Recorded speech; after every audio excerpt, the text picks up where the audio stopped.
when I first got in tech 15, 18 years ago was, and I'm not suggesting you do it this way, trial and error, because I didn't know. I tried a million things and 3 worked. And the problem is now is because you're all smarter, because you know that you can Google and you can do this and so you don't try even the 3. You wind up trying none. Because you're like Tony, the glass is half empty instead of half full. Because I can come up with reasons why this doesn't work. I can talk from now till dinner. I can come up with every deal in this room, including the thing that Gory and I are talking about, why it doesn't work. Every single one. From now till dinner. Individually, not cumulatively. A few like my cousin, I can talk from now until next Christmas why it doesn't work. But that's not what you want. You want guys that, oh, that's a great fucking idea. I always liked a fucking drunk swine Aussie to be my partner. That's what you want, And and there's people out there. There's people out there, There's people out there, and there's some people that Pistol Pete will, appeal to, and there's some people that Rick, the Flying Dutchman, will appeal to, but you don't know that until you talk to 40, 50 people. Some of you think, this is the last day closed, but I'm thinking about it now, so I'm going to say it now. Some of you think you know what your attributes are. Some of you have never even thought about it, but the ones that have thought about it, you think you know what your attributes are. And you think that well, I can't do that well, and hopefully that, unfortunately for a lot of you, in your mind, only in your mind, not in reality, there's more things I can't do well than things I can do well. So that keeps you from making a decision. But these guys and those guys and the crooks didn't worry about their weaknesses. They only worried about their strengths. And I don't believe in building up your weaknesses. There are people that do. There are people that give courses. How to make your weaknesses stronger so you're more balanced. No, that's all horseshit. But I only worry about your strengths. And if you only have 3 strengths, that's great. If you only have 1 strength, and what's the greatest strength anybody in this room could have? Silence. Communication skills. Yeah, that's it. All the rest is bullshit. I can take Kebab Man. I could have taken Bert. If you're, communication skills, a few of those guys, which I'm not going to mention, and a few that won't allow me to use their name, all we worked on after the seminar was communication skills. Communication skills, that's it. That's why I teach, I tell you in the old seminar, which tape yourself when you're making a call. Video yourself when you're making a presentation. You will throw up. Even the better ones in this room will throw up. Because your skills are so fucking inept. Now, I'm not saying that to scare you so you don't do it. But I'm trying to scare you so you'll tape yourself, video yourself, so that you'll see how fucking bad you are. And thank you very much. Yes, and get better. But see, he's got something to say. All these guys that are nice, I was asked, it never got on the air on one of these podcasts I did for somebody else. Why is it everybody else is so not harsh, and you're so harsh? And I said, but he didn't publish it. Because they're all trying to sell you something. It's true, they are. And I'm not. So they have to care what you think about them. Bodo the Shaper, one of the slickest fuckers I ever trained. He's as slick as diarrhea. But they're all trying to sell. So by definition, they want you to believe that they care about you, so you'll buy some more shit. I don't care if they get up and leave here. The best customer I've had lately is a guy that paid that never came. I told Sally after the seminar, I'm going to sit down and I'm going to go back and look at all the emails. What did I do right? 20 more like that. Huh? Oh, fuck. That's a thing of beauty. I mean, Winnicott said the same thing. What did we do right? He was a Canadian, but it wasn't a fair fight. He was a fucking Canadian to begin with. But Kebab Man, he paid me and never came. Tell people he paid you, I don't know. I didn't know. I was so happy I didn't know whether to shit or go blind.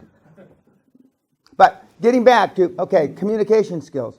So, I mean, you need to be concerned about, video yourself. I mean, how many in this room have taped themselves to see what they look like? Okay. How many of you were impressed with what you saw? I'd call you a fucking liar if you were. Oh, Kebab Man's going like this. I look good on tape. Yeah. We're not talking about deadlifting. I mean, oh, by the way, whoever's using the gym, I told you to put the fucking weights back where they were, and they're not. By the way, we have all those pads for. You see all the you've been in. You see all the pads we have. You put them under there so you can do your deadlifts. Okay, but I mean, tape yourself, but not just once. You tape yourself, and then 2 weeks later you tape yourself, and 2 weeks later you tape yourself, and to see what progress you've made. But he needs to find somebody. The idea sounds good, but I mean, there's a lot of speed bumps. There's a lot of things that nobody's brought up. I don't know what they are, but things that haven't been brought up yet. But you don't know until you start. So this moral dilemma he's got, you just pick a course and figure it out. I mean, don't think about the moral dilemma. You'll be the 22nd century before you get over that. Any questions about anything that he's said? Yeah, it's way down the line, but there's going to be a lot of people, right? Working for you essentially, using it, right? Yeah. How do you make sure that they're the right people? For example, like they will get the rating over time, but initially, do you interview them, or do you have like a service to kind of go through to make sure their merits, their experience? Depends what they're, we've got reference. So we're starting to build a platform already, but we've got plans, whatever, for reference checks. If you're an accountant, it'll ring up the university and see if they're qualified. But if they're just a general labourer or something, no, not really. Based on just sign up and try them out. Yeah, that's about it. I mean, again, it's evolving, it's pivoting. Okay, so it's kind of like you just kind of go and track record. Yes. But it could be, if it goes with the roll-up concept of buying existing companies, say, in every capital city, they could go in there and interview it, but it's not as scalable an idea.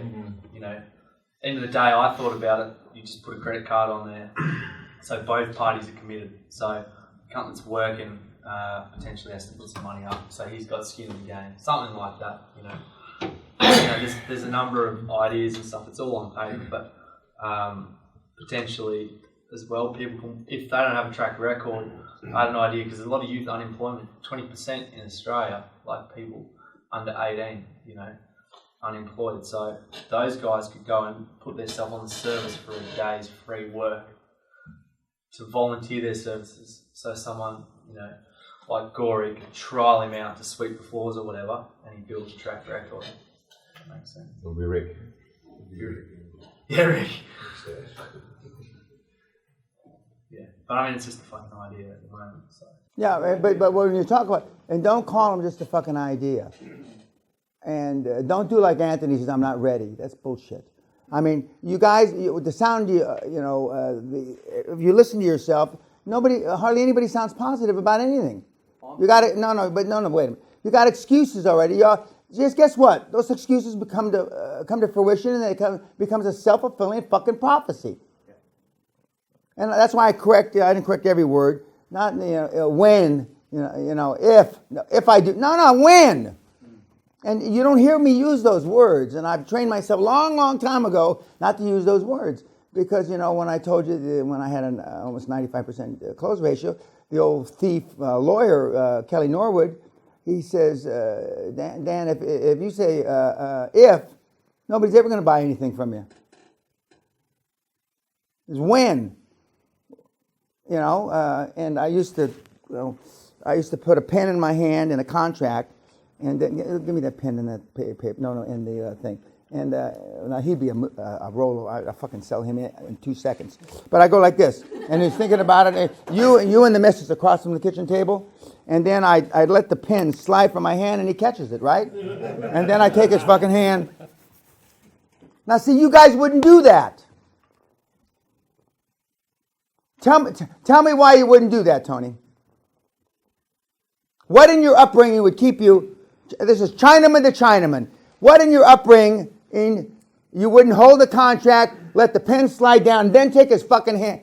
Where in your learning curve, from the time you were born to the time you got out of Berkeley, I mean, where were you taught that that's not right or not good or not whatever? Before that. Huh? Before that. Okay, but why is it bad? Or why is it not acceptable? I won't say it's bad. I don't want to embarrass myself. I rest my fucking case, Anthony. I rest my case. And the reason why you buy their shit, I mean, for the guys that are the mini-me's up there, is because, I've had guys in this seminar that said that I bought from the mini-me's because I want to be supportive of you, Mr. Peña. And I go, now, I gotta, I was stone sober when he said it. I'm trying to think, what the fuck, how does that relate? He wants to be supportive of me, so he buys from one of the mini-me's. I don't know. He was Canadian. That guy was Canadian too. Okay, I can't, but I'm not going to spend it now. Robert's going to think about that, and Robert's going to do a spreadsheet on it and then tell me. But I mean, I don't understand that. I can understand maybe if it was my son who's trying to sell you something, which he wouldn't. But if he was, that he out of respect because I helped the guy make a bunch of money, he's going to do a mercy fuck and buy something for my kid. I don't want you to do that, but I can understand that much, because I've done that for kids and grandkids of guys that helped me get started. I've given them a mercy fuck, but you don't want to embarrass yourself. And and I told you in the first seminar, one of the reasons that I was good, even young, is I engaged in self-deprecation. Does everybody understand self-deprecation? Making fun of yourself, embarrassing yourself, because my ego or self-esteem was big enough, even as a kid, to not worry about that, and not worry about the consequences. And one of my other mentees, Ron LeGrand, God love him, he actually said it before I did, although I've heard it. He says, I'd rather ask for forgiveness than permission. Is that how he justified kicking out that old lady? I don't know how he justified the kicking the grandmother out on New Year's Eve, or Christmas Eve, excuse me. I don't know how he did that, but he blames it on me. I mean, he blames it on me. Yeah.